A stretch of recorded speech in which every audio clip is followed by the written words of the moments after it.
Far to the east of Westeros, nearing the Bone Mountains of central Essos, reigned the powerful Ghiscari Empire, thousands of years before Aegon's conquest, or even the rise of the Valyrian freehold. From their capital of Ghis, founded by Grazdan the Great, they conquered a large territory and even established colonies on the nearby continent of Sotorios, such as the penal colony Gorosh at Wyvern Point, Zamitar at the mouth of the Zamayos River, and Gorgai on the Isle of Thiers. Through their exploration of the seas, they even discovered the island of Wallano, becoming the first outside civilization to reach the Summer Isles. But when the Ghiscari saw the dark-skinned natives, they immediately fled, believing they had seen demons whose skin was burnt black by the fires of hell. For many years, the Ghiscari would name this place the Demon Isle and avoided the area completely. However, just west of the mighty empire, a new power started to emerge, with the Valyrian freehold rising to dominance on the strength of the dragons they bred and rode into battle. These creatures were believed to have originated in the volcanic lands of the 14 Fires, and proved a devastating weapon in war, with their fire breath quickly able to wipe out whole armies. The Valyrians spread both east and west, and inevitably came into conflict with the Ghiscari, beginning a series of wars, ultimately leading to the decline and fall of the ancient empire. Little is known about the first Ghiscari War, except that Valyria was victorious. But during the second Ghiscari War, the northern kingdom of Sarnor became involved, fighting alongside the Dragon Lords of Valyria against the lockstep legions of the Old Empire, and again Valyria was victorious. Their victories continued into the third Ghiscari War, when the Sarnori again allied with the Dragon Lords, with fighting now spread across the sea and into their colonies in Sotorios, seeing Gorgai captured by Valyria and renamed Gogosos. In the fourth Ghiscari War, Sarnori civil strife led some to continue their support of Valyria, while others sided with the Ghiscari. However, Valyria again proved victorious, this time capturing Zamitar, gaining the only major city in Sotorios. During the fifth and final war, the Ghiscari were completely and utterly defeated, with the Dragon Lords burning the city of Ghis and salting the lands so nothing would ever grow again. Despite the brutality of their destruction, the Empire did score some minor victories during the period of conflict, as seen in the large tapestry found in the heart of the Great Pyramid in the Ghiscari colony of Meereen, showing the last survivors of a defeated Valyrian army in chains. When the war ended, Meereen, as well as the Ghiscari colonies of Yunkai and Astapor, survived, with those displaced by the burning of Ghis founding New Ghis as a successor state, preserving the culture of the ancient empire and growing rich off the slave trade. Although proud of their imperial heritage, the language of the ancient people was largely replaced in the region by that of High Valyrian, with some speaking dialects that mixed both. Those who came to rule these areas were an aristocratic elite called the Masters, made up of families with ancient and noble bloodlines, becoming experts in the breeding and trade of slaves, including the development of the Unsullied slave armies, made up of soldiers who were castrated and trained their whole lives for battle. The Unsullied are said to employ the same fighting style as the armies of Old Ghis, using disciplined, lockstep maneuvers to great effect in open battle. Similarly, the Iron Legions of New Ghis are trained in that style of fighting, though their ranks are filled with freemen rather than slaves. The cities of Slavers Bay even took the harpy as their symbol, in honor of their past glory. In the north, several Ghiscari colonies continued on for many years until eventually destroyed by the Dothraki during the Century of Blood.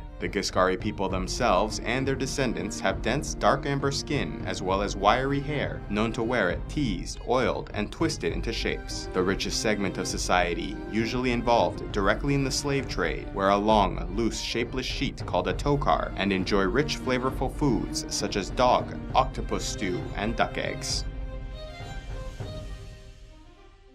A special thanks to all those who contribute to CivilizationEx, like Isle Shadowcat, Mistwalker, Transcender of Fates, Jampo the Mad, Yikub Thorntongue, Magic the Shaman, and Grand Maester Hupper of the Took. You all make these videos possible, and I am eternally grateful for your support. If you would like to help CivilizationEx and gain early access to videos, access to the Patreon-only series, Heroes of Lore and Legend, and vote on future content to be produced, click on the Patreon link and pledge any amount you'd like on a monthly basis. Or if you'd prefer to make a single donation, you can use the PayPal link in the description below. And please be sure to like and subscribe and click on the links to see more.